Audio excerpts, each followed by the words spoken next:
This is Susannah. She's a little kid in a small dwarf star. She started as a nebula.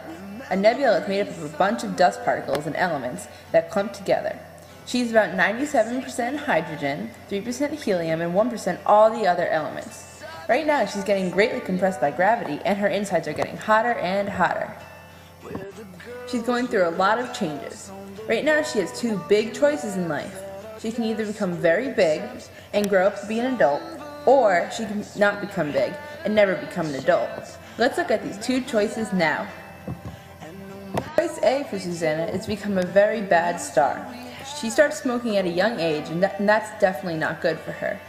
Unfortunately, she gets sick from not being good, and she can't get bigger, so she dies a very sad death and can't fuse hydrogen anymore. She's turned into a brown dwarf, and her life is over. Choice B would be for Susannah to choose a better path. She lives so much longer this way. She starts fusing her hydrogen and becomes much bigger, and her temperature rises a lot. From a protostar, she'll turn into a main sequence star. She's finally an adult and she can do what she wants, so she starts to fuse all of her hydrogen. Since she has such a small mass, she's going to last quite a long time. Maybe even up to 1 trillion years. Yeah, she'll be kind of old. Since she's fusing her hydrogen so slowly, she's set for years. Next, we're on to a different part of Susannah's life. Now, since she has such a small mass though, she has to go through even more changes. She turns into a huge red giant. She's run out of hydrogen, so she starts to fuse her helium, even though she doesn't have much of that.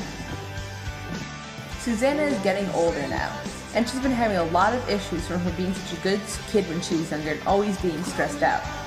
Now she can't even fuse helium, so she's turned into a planetary nebula. She's losing a lot of her outer layers, and she's lost a lot of mass.